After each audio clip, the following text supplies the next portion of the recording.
দক্ষিণ কামৰূপৰ ওপৰহালিত ভয়ংকৰ পথ দুৰ্ঘটনা।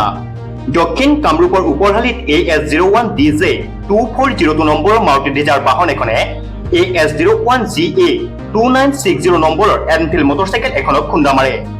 দুৰ্ঘটনাত মাৰুতি বাহনখনে খুন্দা মাৰি মটৰচাইকেলখনত থকা ছাত্ৰী এগৰাকীক বহু দূৰলৈ চৰাই নিয়ে, যাৰ ফলত গুৰুতৰভাৱে আঘাতপ্ৰাপ্ত হয় বাইক চালক নহিৰাৰ মৌৰ কলিতা আৰু বাইক আৰোহী কাকলি কলিতা। দুৰ্ঘটনা সংঘটিত কৰি মাৰুতি বাহনখনে পলায়নৰ চেষ্টা কৰি আগবাঢ়ি গৈছিল। অৱশেষত ৰাইজে আবদ্ধ কৰিবলৈ সক্ষম হয় মাৰুতি বাহনখনক।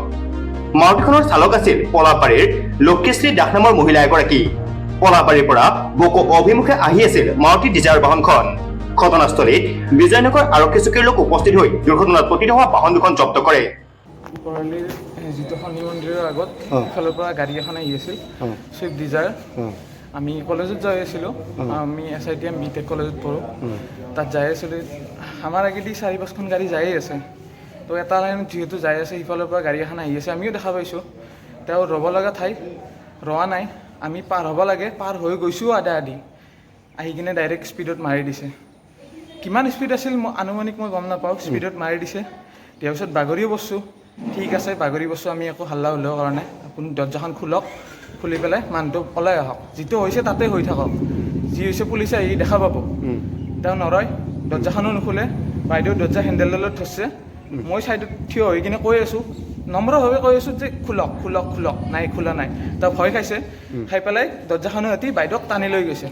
তাতে ওপৰহালি যিটো টাৰ্ণিঙত যেকেইটা মিডিলত সেইকেইটা পোষ্টকেইটা আছে, তাত খুন্দা খাইছে বাইদেউ, চচৰা লৈ গৈছে। মোটামুটি 20 মিটাৰমান জেগা চচৰা লৈ গৈছে। চচৰা লৈ যোৱাৰ পিছত দাদাকেইজন মানে ইয়াত পুলিচ ষ্টেচনৰ পুলিচ পইণ্টৰ আগত ধৰি লৈ পেলাই মাতি আনিলে। আনাৰ পিছত এতিয়া তেওঁ নিজৰ গাড়ীখনৰ কথা মাথা মাৰি আছে, আমাক যে খুন্দিয়াই বাইক মোৰ ষ্টাৰ্ট নোহোৱা হৈ গৈছে, বাইদেউ আজাৰ পাইছে ভিতৰুৱা।